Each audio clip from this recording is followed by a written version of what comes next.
All right, I'm back. I'm really excited to dive into the series we're doing called The Pursuit of Christmas. And the reason I'm excited to do this is because I want to talk about something over the month of December that I think often gets lost in the hustle and bustle of Christmas, in the craziness of this time. And we all know it gets really busy and you look forward to the rest and all that stuff. But there is something that I think that is part of the foundational message of Christmas.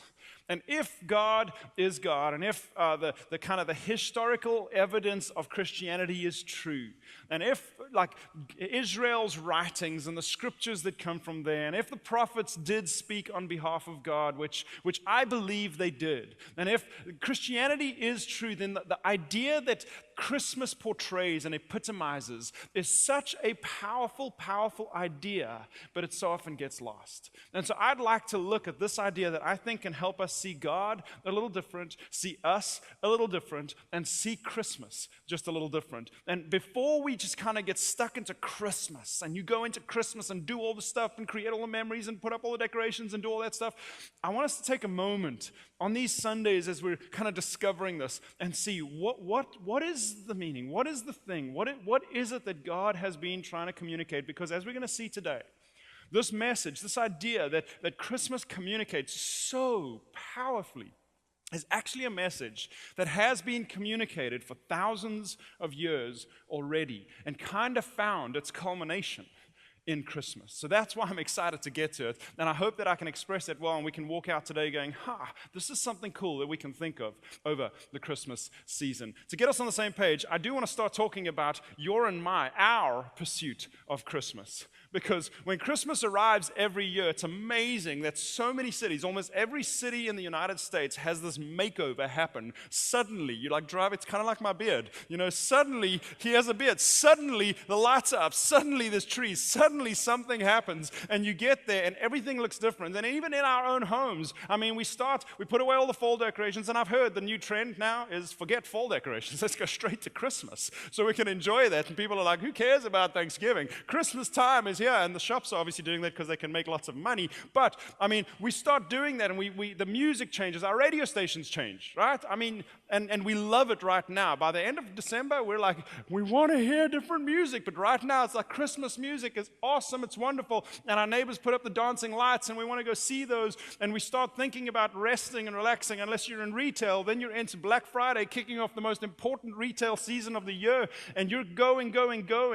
But our plans change, our homes change, the way we eat changes. Our family has an interesting little tradition. Each person gets to pick a side, whatever side they want for Christmas dinner. And this is why we had waffles for Christmas dinner one time. It was pretty awesome, actually. But we did. We had waffles because one of the kids chose, that's my side. We're like, okay, this is what we're doing. But we do that. We also think about the gifts we're going to give, and we think about the gifts and the hints we're going to drop. We think about all of that stuff because we want Christmas to be awesome. We're also thinking about spending time with family, and we're making plans. Whose home are we going to? Where are we going to be? And who's going to travel? And who's not going to travel? And some of us are very excited to go see family. Some of us are not that excited to go see family because we try to avoid them all the other time, but you can't avoid them at Christmas. And so family comes into it. And then others of us, we wish we could see the family that are no longer with us, because Christmas brings all of this up to the surface. And life changes during this month in so many very tangible, very outward, very external ways. And as I was thinking about that, I was wondering why. What is it about the season, other than money? Because I know money drives this, But what is it about in our hearts? Why is it that we buy gifts? Why is it that we want the music? Because isn't it true? Isn't it fun to put up the tree and the lights are on and you sit there listening to music? Doesn't it just make you smile? We do this. This is what we do. Why? What is it inside of us that makes us want Christmas to be like it is? And as I thought about it, I thought that our pursuit of Christmas, deep down, is probably a pursuit for hope and for love and for peace and for joy and for happiness. Don't get me wrong, I think this is a pursuit we have all the time. But Christmas, it just explodes into our homes. And we want to feel more hope. We want to feel more love. We want to feel the peace. Come on, we want to feel peace. Isn't that what Christmas is about? The Christmas spirit. This is what we want, and we love it. We want the joy. We want the happiness, and that drives all that we want, especially because we live in a world where we often lack hope. I mean, just look at the news, follow Twitter, and follow, Facebook and all this stuff. Oftentimes, we lack hope. I mean, in every sphere, where you just look around, wherever you fall on the political aisle, I mean, there's sometimes we're going, where is this? What's going to happen? Why are they fighting? Why are they saying this? Where is this going? We lack hope. And you look at the way that people interact. We look at the way we sometimes interact, and you're wondering, where's the love? Where is the love?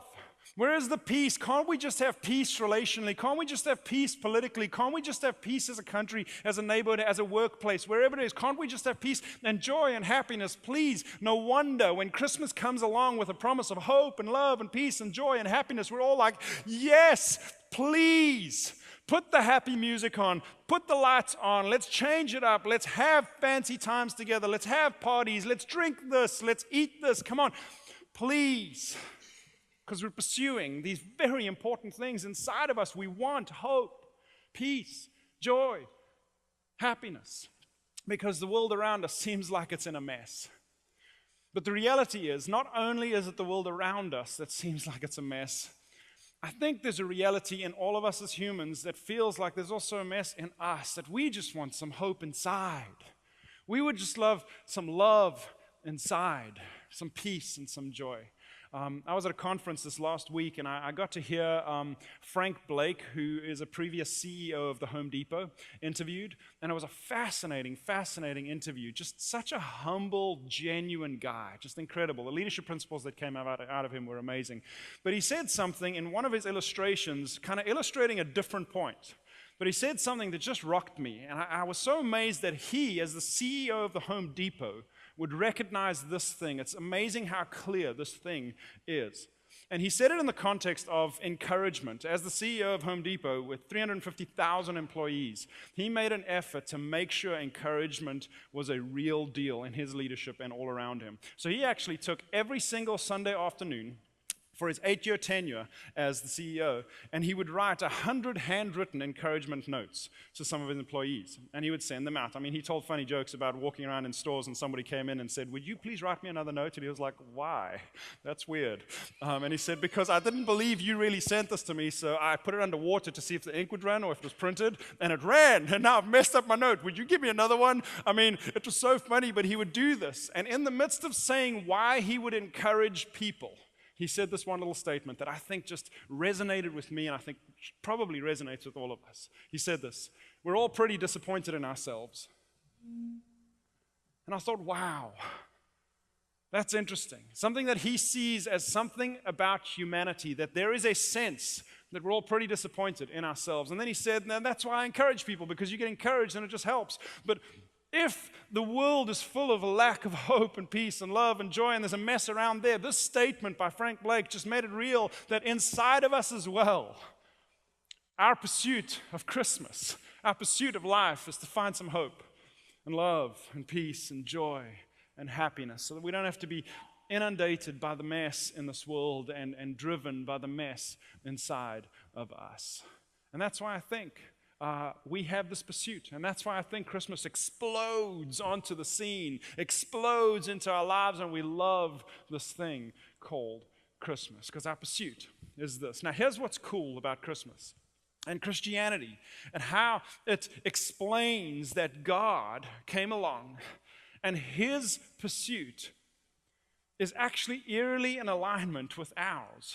That God never wanted us not to feel hope, and not to feel love, and not to feel peace, and not to feel joy, and not to feel happiness. That God, and who he is, desires for us to have and be all that we were meant to be in relationship with him, and have that way that we can experience a life that is actually beautiful and not, pulled down by this mess around us and this mess inside of us. And that's what God wanted and hoped for. In fact, God, when He created the world, Christianity teaches that when He created the world, He created this world perfectly. This is what Christianity teaches. And I don't know where you're at with God and creation and all that stuff, but Christianity teaches. And the reason I bring this up is because I want to show you what God's heart is for you according to Christianity. When He created the world, He created it perfectly. It was full of hope. It was full of peace. It was defined by love. It was full of joy and happiness. That's the world He created. But then something awful happened. We showed up. And when mankind showed up through our selfishness and our pride, we brought brokenness into the world. This is what Christianity teaches. And so God's original hope and original intent was that life would be full of hope and joy and peace and love and happiness. That's what His original hope and intent was. And then we obviously know that things are broken, and Christianity teaches that that's on us. I mean, we brought it in, that when we came in, and the Bible uses this big word, sinned, when we sinned, that's when things went south. So when man sinned, two really big things happened. One of them, we've kind of mentioned already, one of them is that the world broke. This is what Christianity teaches. But the other thing is something that and this is why I love Christmas and the message of Christmas and this idea that we want to look at today, this pursuit that God has in Christmas. Because the other thing that happened when man sinned was not that God came in to destroy in anger, but that very day, and this is why it's so beautiful, this is what Christianity teaches, that very day, God began a fierce, unrelenting pursuit of us in order to restore hope, love, peace, joy, and happiness. That God, when we messed up, and I want to take you on a journey in a minute to show you how God has started this unrelenting, fierce pursuit of us so that we can discover in Him a hope that doesn't change, a peace, a joy, and love. And the reality is, and we see this throughout history, which I'm going to show you in a minute, but the reality is that Christmas is the culmination of the story of a God who fiercely pursues humanity to the point where He's willing, and this is crazy if you think about it, we don't think about it that often, to the point where He was willing, if God chose to become a man in the form of a little baby. Before I run by that, think about that for a minute. If God is God, that He would choose to go to these ultimate, crazy, ridiculous lengths of becoming a man in the form of a baby. That's the lengths that He would go to communicate His love, His pursuit, His passion, His desire for you and for me. That's crazy. And that's why I think the pursuit of Christmas is one of the most beautiful things. Yes, we're pursuing something, but God is also pursuing something. And it's recorded throughout the history of Christianity, throughout the history of the Jewish nation, that there was a God, there is a God that will stop at nothing to pursue you. So what I want to do is I want to take you on a quick journey through the history, the recorded history of Christianity, the recorded history of the Jews as they expressed this God that was pursuing us. So let's go on this journey. And I want to do this for two reasons. Number one, I want you to see how unrelenting, to see God's unrelenting pursuit of humanity. It started right in the very beginning, and it just continues and continues and continues, and it's expressed over and over and over again that God's unrelenting pursuit of humanity. And then I want you to see as well, number two, that God will go to any lengths to pursue you. And if we can know that, whether you're a Christian or not a Christian, if you can know that about God, that changes the perspective. Sometimes as Christians, we're like, okay, well, I'm a Christian, I go to church, I'm in, it's all good. But knowing that God has not stopped there. He wants to pursue, and He wants to pursue, and He wants to get into the heart, into the depths of who we are so that we can find that hope, that consistent hope and joy and love and peace in Him consistently. Because the reality is, us as Christians, we're not all that sometimes, right? We do dumb things sometimes, and in those moments, it's like, okay, God, what's up? Sometimes we doubt. Okay, God, is that okay? I doubted, and now where are you? What? God's unrelenting pursuit doesn't stop when you pray a prayer. It continues.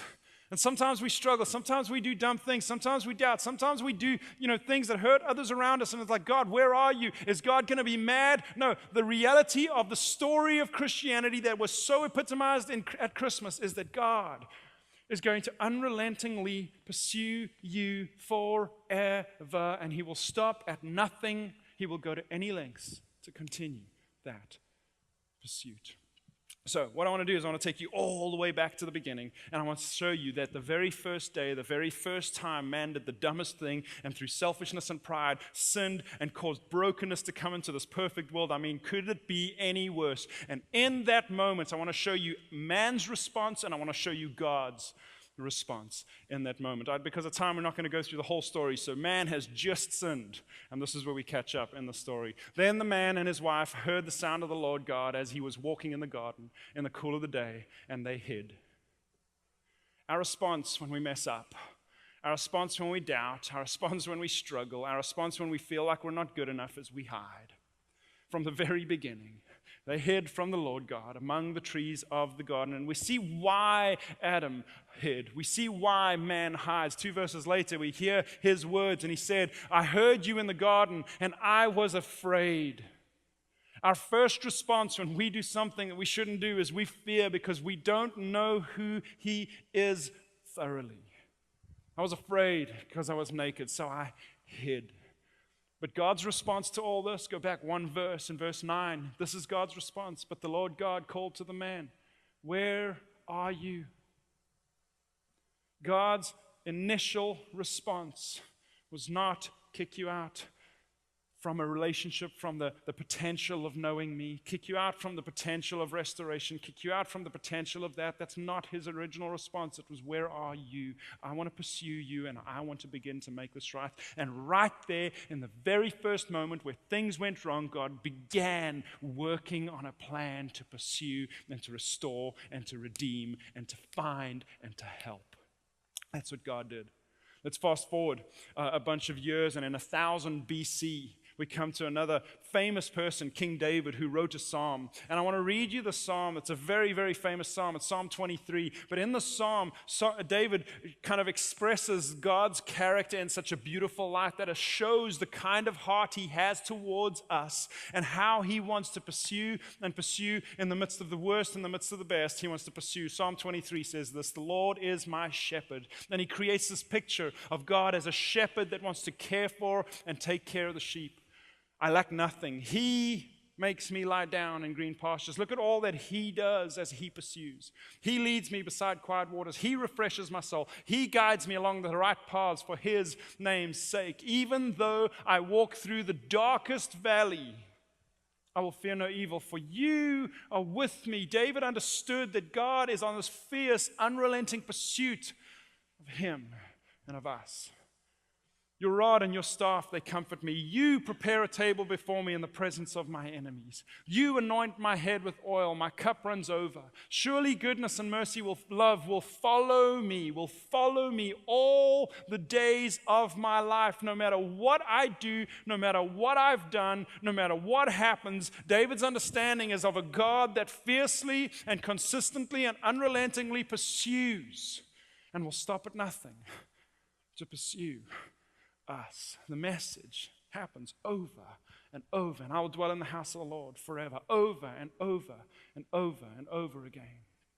Fast forward another 500 years or so, give or take a few, and there's a guy named Ezekiel. And Ezekiel was known as a prophet in Israel, and he would speak on behalf of God. And there was a moment in Israel's history where the leaders were just not portraying God like they should, and they were abusing their authority and making themselves get more and selfishly taking from being leaders, not unlike sometimes we see leaders in faith do that here, and it just frustrates us so much. And in this message, in this prophecy that Ezekiel gave, he just expresses God's heart and his frustration towards leaders who don't pursue, who don't help, who don't love the sheep or the flock or the people they lead. So I want to read this to you, and you can sense God's frustration. The word of the Lord came to me, Ezekiel, Son of man, prophesy against the shepherds of Israel. Prophesy and say to them, this is what the sovereign Lord says. And watch God's heart. Woe to the shepherds of Israel who only take care of yourselves. Should not shepherds take care of the flock? You eat the curds, clothe yourselves with the wool, and slaughter the choice animals, but you do not take care of the flock. What are you doing? He continues, he says, you have not strengthened the weak or healed the sick. You have not bound up the injured. You have not brought back the strays or searched for the lost. And this is God's heart being expressed. You can see this unrelenting pursuit of those who've lost hope, who've lost peace, who've lost joy. Search for the lost. You have ruled them harshly and brutally.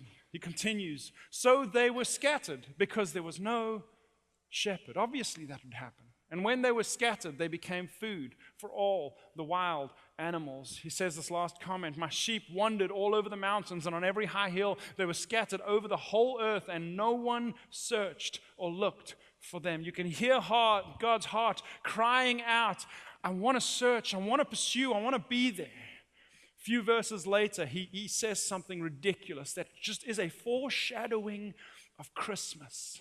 And why I say that Christmas sort of epitomizes God's pursuit throughout the history of his interaction with us. For this is what the sovereign Lord says, I myself will search for my sheep and look after them. Christmas. As a shepherd looks after his scattered flock when he is with them, so will I look after my sheep. He continues, I will rescue them from all the places where they were scattered. I myself will tend my sheep and have them lie down, declares the sovereign Lord. It's from the beginning. 1000 BC, they're expressing this idea of a shepherd that wants to search. 500 years later, God comes and says, come on, guys, we need to do this. Leaders, what are we doing? And I will search for them. 500 years go by. And then this happens. Jesus shows up on this planet and is born. I mean, what lengths will God go to? What lengths would God not go to? His unrelenting pursuit of us doesn't stop at anything, even allowing himself to be born as a human baby on this earth. It's incredible. It's incredible. Years go by and Jesus is now teaching, and then he brings back this picture of the shepherd that David expressed and that Ezekiel said, I will look after them. And here's what he says, one of the most famous parables. Jesus told them this parable. Suppose one of you has 100 sheep and loses one. Remember this? If you've heard this, it's so beautiful. And loses one of them. Doesn't he leave the 99 in the open country and go after the lost sheep until he finds it?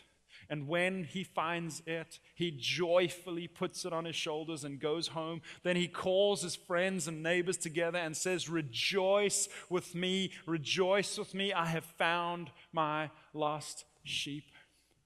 The reality is that over and over and over and over and over and over again, the message of Christianity is of a God who fiercely pursues humanity and will stop at nothing to find and to restore and to redeem and to love and to be there for us. That's the story. The story of Christmas, therefore, is not just that Jesus was born. As astounding and as amazing and as huge and as life-changing as that is, I mean, our calendar was changed because Jesus was born. If you write anything on your calendar this week, you make an appointment and it has the date and the time. It's December 5th, 2018, years after Jesus.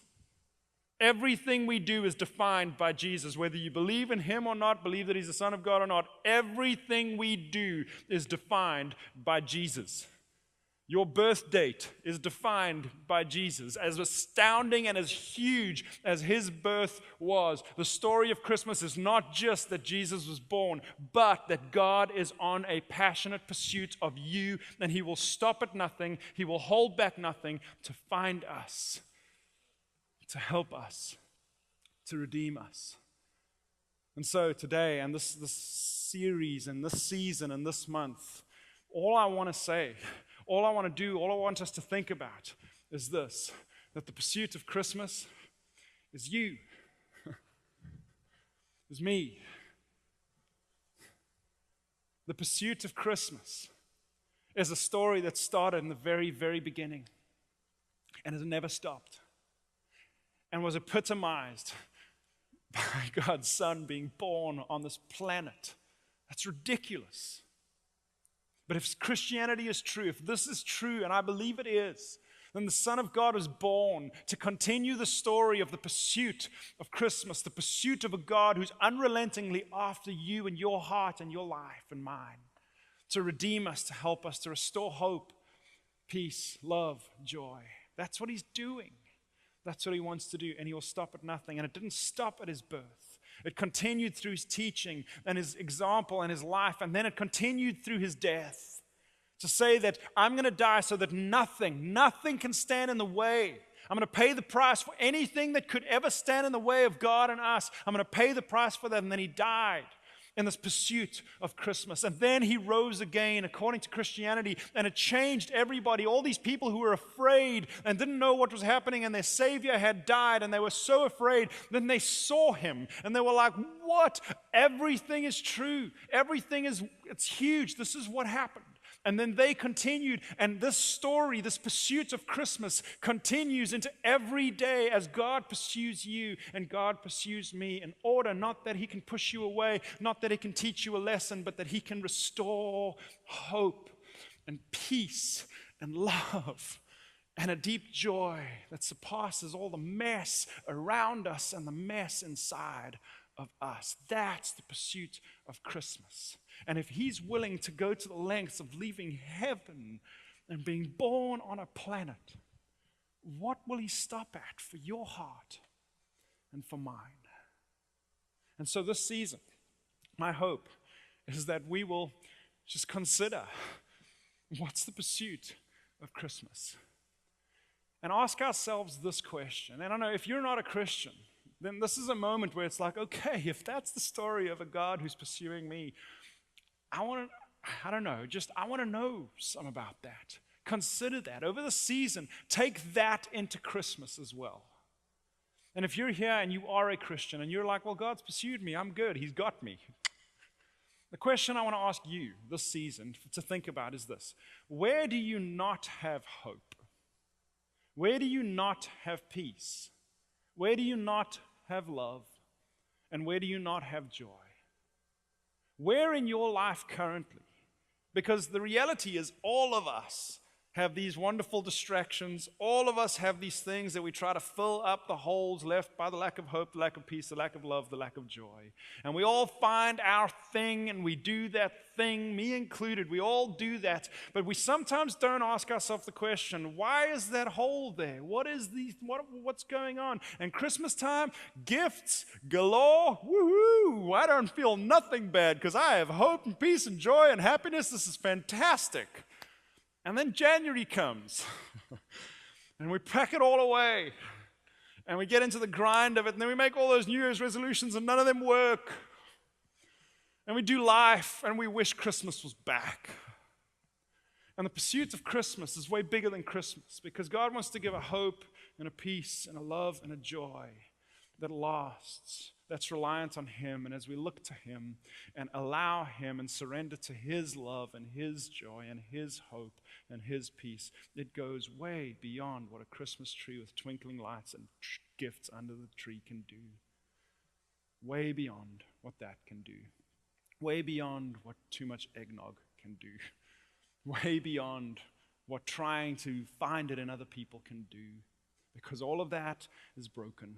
But there's a beautiful, whole God who loves you and wants to go to all those places and bring the hope, the peace, the joy, and the love that goes beyond. And he will stop at nothing, not even leaving heaven and coming to earth. So that's the pursuit of Christmas.